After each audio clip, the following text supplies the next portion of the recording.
Hello and welcome to our Monday Night Bible Study. We are going to get through the third chapter of James here in just the next somewhere between 14 and 45 minutes, theoretically. We're gonna be speeding through it, and we're gonna be done with 3 chapters of James by the end of this lesson. And so it just took me 14 weeks to get here, but here we are, and hopefully we're going to try to make it positive at the end. So we'll see how it goes. Who is wise? James chapter 3 verse 13. Who is wise and understanding among you? By his good conduct let him show his works in the meekness of wisdom. But if you have bitter jealousy and selfish ambition in your hearts, do not boast and be false to the truth. This is not the wisdom that comes down from above, but is earthly, unspiritual, demonic. For where jealousy and selfish ambition exist, there will be disorder in every vile practice. But the wisdom from above is first pure, then peaceable, gentle, open to reason, full of mercy and good fruits, impartial and sincere, and a harvest of righteousness is sown in peace by those who make peace. So, who is wise and understanding among you? By his good conduct, let him show his works in the meekness of wisdom. James connects wisdom and understanding here. And wisdom and understanding are similar, but there are some differences in them. Wisdom can come from learning. Wisdom can come from revelation. Wisdom can come from somebody telling you something, and you catch on to it and you become wise even though you've never experienced a thing. If you see somebody grab a cast iron skillet and they jerk their hand back and say, "Man, that's hot," it is wisdom to not test. However, if you don't believe them and you think maybe they're lying to you and you reach out and grab it and sure enough it was hot, well, then that's understanding. Understanding comes through experience. So we've got both legs of learning here. We have wisdom. So I know things. I have knowledge that has been given to me. I have knowledge that has been imparted to me. I have knowledge that it's a revelatory knowledge that has been given to me by God, whatever. But I also have the understanding of things, experience in things. And so I know, but also I understand, right? And it helps me when I have wisdom and when I have understanding. It helps me to conduct myself in such a way that it does not bring harm and hurt to other people. If I know my shortcomings, if I know my faults, if I know my failures, if I know places where I stumble, then it is easier for me to be more patient with people when I see faults in them. And it's not Jesus talks about first get the beam out of your own eye before you help your brother with the mote in his eye, right? When he talks about judge not that you be not judged, all of this stuff. It's not that we should not have the ability or awareness to see when somebody else is making a mistake, right? It's not. If I have an electrical fire at my house and my house burns down, it is not then wrong of me to tell somebody else that they should get their electrical system in their house checked, right? That you don't point to me and say, "Well, you didn't do it and your house burned down. You don't have any right to tell me that I should do it," right? So sometimes we think to ourselves when we read a scripture like that, when we see things like this, that what it means is we shouldn't be able to see faults in other people. And that's not what it's saying. However, what it is saying is that through wisdom and through understanding, you are going to judge yourself. You're going to judge yourself first, right? It's easy to point out the faults in other people because I don't have I don't have your internal justification system. I have my internal justification system, right? I can justify what I want to do. I justify the things that I want to do in the way that I want to act and the things that I want to say because I believe in my heart that I'm a relatively good person. I think I'm okay. And my motives are pure. And so I'm just trying to help and I'm just trying to reach out and I'm just trying to do something. And so therefore, if I justify a little bit of I justify a little bit of gossip, I justify a little bit of backbiting, if I justify a little bit of envy, if I justify a little bit of sowing seeds of discord, if I justify a little bit of this stuff, really I'm doing it because I need you to see that this person is not what they pretend to be. I need you to see that this person's bad. I need you to have the revelation that I have. And so I'm trying to lead you and I'm trying to help you and I'm trying to justify myself into doing the things that I want to do and doing the things that make me look good. But when I have wisdom and when I have understanding that comes from God, I'm able to regulate my actions in, as James says, the meekness of wisdom. Let him show his works in the meekness of wisdom. Somebody has said that meekness is power under control, and that is probably true. So meekness is the proper use of power, and wisdom is the proper use of knowledge. So they go together. And we sometimes have the ability to cause harm to other people because of things that we know. But when we have the meekness of wisdom, when we have the Spirit of God working in our lives, we will use wisdom in knowledge to reach out to help people. And that will be more clear because James is going to contrast the meekness of wisdom with jealousy and selfish ambition in the next verse. If you have bitter jealousy and you have selfish ambition in your hearts, don't boast and be false to the truth. When I don't have the meekness of wisdom that is active in me, then the thing that replaces that is jealousy and selfish ambition. I'm more concerned with myself and I'm more concerned with me than I am concerned with other people. And this is a key interpretive lens in all of the things that we do, in all of our actions, in all of the ways that we focus on people. Am I looking for? And again, some of this stuff. You have to be more honest with yourself than you like to be. I have to be more honest with myself than I generally tend to be. Am I focused on my good? Or am I genuinely focused on the good of somebody else? Does this benefit me to the detriment of somebody else? Am I hoarding the good? Am I keeping the good to me such that somebody else is lacking in good? Am I inward focused or am I outward focused? None of us are going to say, oh, you know what? You're right. I am very selfish. I'm a very selfish person. We all think that we're giving. We all think that we're good. We all think that we're kind. We all think that we just are really self-sacrificing people and that we just love everybody that we love and everybody that loves us and all the people that are good people and all the people that we like to be around and all those people that treat us right and appreciate the things that we do and give us the proper appreciation and the proper thankfulness and the proper level of gratitude for all of the sacrifices that we make for them. Those people we like, and those people we're unselfish for. But is it really unselfishness if you are focused on doing a thing for someone so that they will return that to you?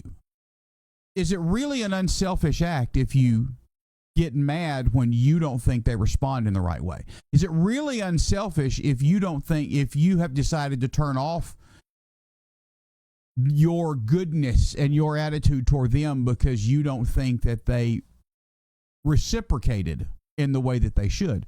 Most of the time, all of us, most of the time when we do things that we view as selfless, it is for a selfish reason, because I like to feel good. If I can do something good for somebody, that makes me feel good, and I like to feel good. I like to feel good about myself, and I like to pat myself on the back, and I like to say, boy, you are awesome. You have done a great thing. You have really sacrificed.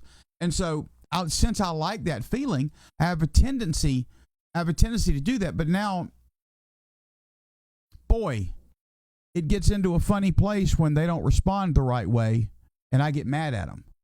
Because now I'm not doing it for them. Now I'm not doing it for their good. I'm not doing it to help them. I'm doing it to help me. I'm doing it so that they can properly recognize my sacrifice and all the things that I've done. I'm trying to get caught doing good stuff. I'm trying to make sure that everybody's going to see when I'm out there working, when I'm out there giving, when I'm, and that's not as selfless as we sometimes think it is. And so when I have these things in my heart, when I have my own good, regardless of what it looks out, right? Okay. Sometimes I have things in my brain that are hard to get out of my mouth in the way that I would like for them to. The person that if I want to give somebody $20, the person to whom I give the money has $20, and they don't care why I gave them the money, right? Because they received help from me. If I am bitter towards them because I feel like they're either going to waste it, they don't appreciate it, whatever it is, whatever justification we use to not help people. When I resent the fact that I did that, they got help, they're fine. The one that it hurts is me. The one that suffers is me. The one that little seed of bitterness and envy and jealousy and strife, that seed gets planted in me. And so what I do is next time, I want to make sure that I give it to the right person because those people appreciate. And so I let this little seed of judgment come into my heart. And it is doing things that look good, but it is doing them for the purpose of jealousy and bitter jealousy and selfish ambition, because what I want really is for you to think I'm good. I don't really care if God thinks I'm good. What's important to me is that you think I'm good. So when I am caught up in these things, when I have this stuff in my heart that I'm being false to the truth, I'm portraying something it's not the gospel. It's not love of neighbor, it's love of self. I'm being poor stewards of the things that God has given me, and I'm falling into a trap of doling out the blessings of God the way I think they should go, rather than doing it in the way that God thinks they can go. Because eventually, this thing that's planted by the devil, this little seed of they're ungrateful, they're mean, they're a little bit beneath you, they don't deserve the goodness that you have, eventually that's going to grow into something that you can't contain. Because it's not the wisdom that comes down from above. It is earthly, unspiritual, demonic. For where jealousy and selfish ambition exist, there will be disorder and every vile practice. This is not something to play around with. This is a demonic spirit that can get a hold of me, that focuses me on me. Jealousy and selfish ambition will lead to disorder.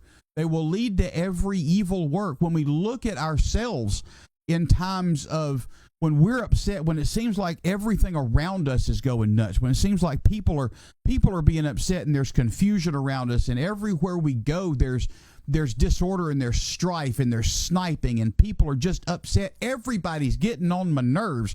Nobody's doing anything right. Most of the time it's because I'm focused on me and focused on what I want. And nobody around me is measuring up to my own lofty standards of them, not my lofty standards of myself, because I seldom expect as much of me as I expect of you. And so you're not measuring up to what I think you should be doing. Therefore, there's strife and there's sniping. And I am thinking about how wise I am and how good I am and how you're mean and you're just being selfish and you're doing all this bad stuff and you don't appreciate all the good stuff that I do. And this leads to this attitude of confusion, and where this confusion and this upset and this strife reigns, other evils will follow. Because if I allow this to take root in my life, if I allow this bitter feeling towards you to take root in my life, then I can justify gossiping about you. I can justify backbiting. I can justify sowing some seeds of discord to somebody else. I can justify some character assassination. I can justify some hatred. I can justify some bitterness because of me. I'm going to blame you. Don't get me wrong. Understand, it's going to be your fault. I mean, I'm going to tell the story, right? And so when I tell the story, it's going to be your fault. And I just went in all just pure as the driven snow.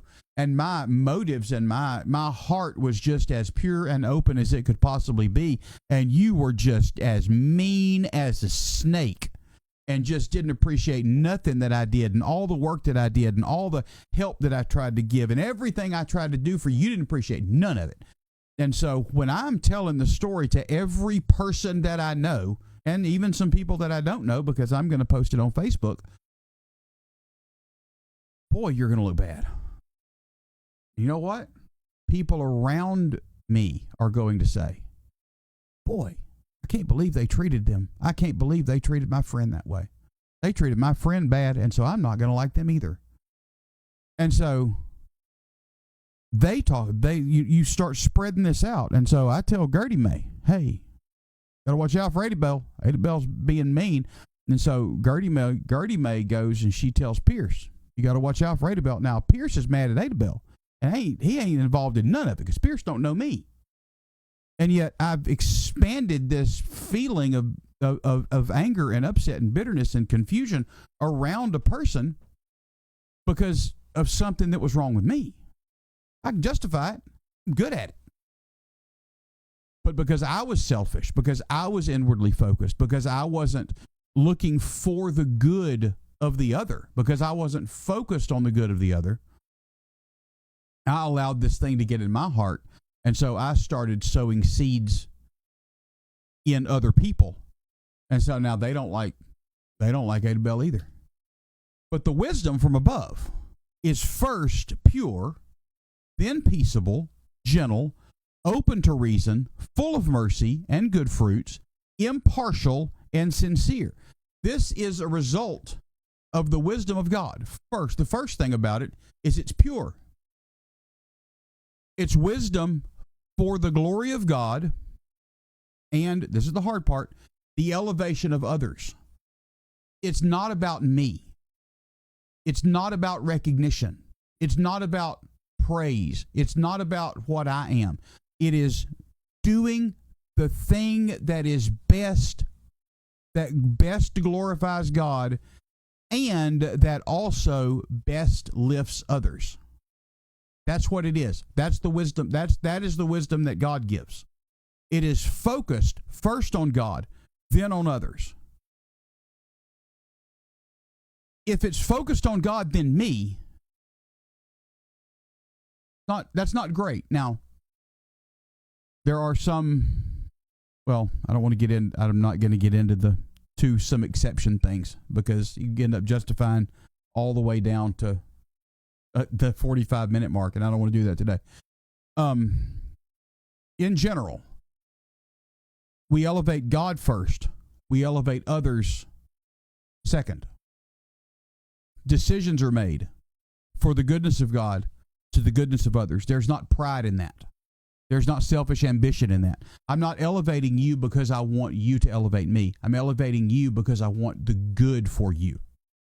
I'm not elevating God. I'm not worshiping God because I want God to do something for me. I'm worshiping God because God is worthy of worship. I'm not doing this for a return.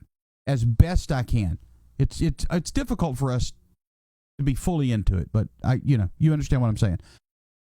My focus is not what can I receive. My focus is what can I give. Secondly, it brings peace. Man's wisdom leads to competition. Man's wisdom leads to rivalry. First of all, competition with God. I'm ill at ease with God because I want to do things my way. I think God ought to work things out the way I want him to work things out. I think God ought to do things the way I want him to do things. I think God ought to act in a way that I want him to act. I think if I have a bill to pay, I think God ought to pay it for me. If I have a car that breaks down, I think God ought to fix it for me. If I'm sick, I think God ought to heal me. I think God ought to always be at my beck and call, because that's man's wisdom. It's me saying, I know the difference between good and evil. I can discern. But secondly, it leads to competition and rivalry with you, because, boy, I know what's best. You need to listen to me. You need to do what I say. You need to submit to the things that I want. When the purity of God is present, there's peace that comes with that. Now, understand, this is not necessarily peace. There are people that are jerks, right? And so there are going to be times when people refuse interpersonal peace. But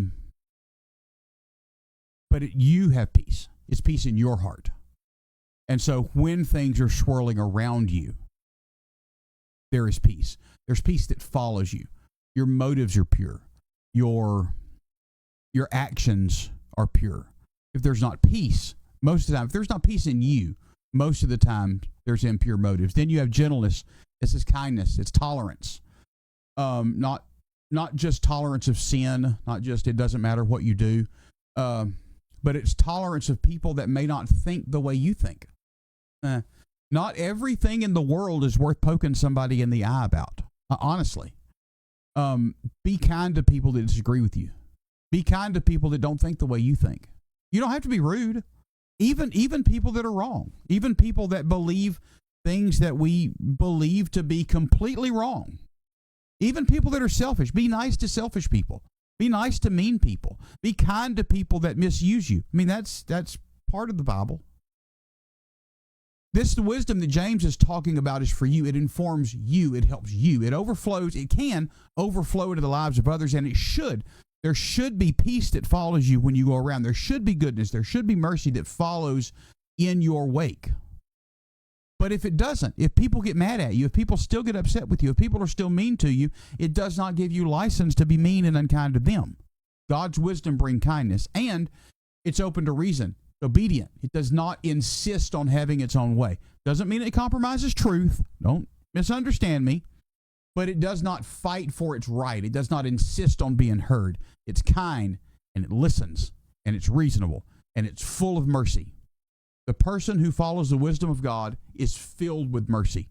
We understand that we don't stand on our own, that I'm not where I am because I'm so good, that I'm not where I am because I'm so smart, because I'm great. I can fall just as easily as anybody else can fall. So we show love. We show mercy to everybody that we see. We don't love, we love people that don't love us because God loved us when we didn't love him. In fact, God still loves us when we don't love him as much as we ought to. It's full of good fruits. It does things. It's active. It doesn't just discuss doing stuff. It doesn't just discuss helping others. It reaches out and it does the work that it's required to do to help others. The lawyer comes to Jesus and says, it says I should love my neighbor as myself. Who's my neighbor? Let's discuss it, Lord. Who is my neighbor? Let's have a philosophical discussion about being a neighbor. Jesus tells the story of the Good Samaritan because it doesn't matter what you say about people being your neighbor. If you're not helping people that are your neighbor, it doesn't matter what you're saying about it. Go do it. We get caught up in the idea of serving. Boy, if I had a chance, I'd be out there serving people. I'd be out there helping people. I'd be out there doing something. But when it comes time to grab a towel and a wash basin and get it some feet, we find an excuse to do other things. We like the idea of stuff. But the wisdom of God is full of good fruits. It's impartial and it's sincere. It does not judge unfairly. What you see is what you get. It does not pretend to be something that it's not, and it will judge itself with the same strictness as it judges everybody else, because usually that leads to more understanding and it leads to more mercy. And a harvest of righteousness is sown in peace by those who make peace. When we have the wisdom of God active in our lives, we will reap peace because we have sown peace. Again, this doesn't mean that you're going to have peace all the days of your life. It doesn't mean people aren't going to get mad at you. It doesn't mean people aren't going to fuss with you. It doesn't mean people aren't going to say bad stuff about you. It doesn't mean people aren't going to, backstab and God. It doesn't mean people aren't going to do that, because people are still going to be people. But you can have peace. You can reap peace in your life. You can have peace in your spirit. You can have peace in your heart. And you can reap that harvest of peace every day, so that no matter what is going on around you, you can rest in the promises and the plan of God. And that went way longer than I actually thought it was going to go. I think I got hung up somewhere in the middle. But that gets us through chapter 3. And so next week we get to start on chapter 4, because I'm going to go in order. Thank you. Thank you for watching. I love you. God loves you. Lord bless you. And I'll talk to you next week.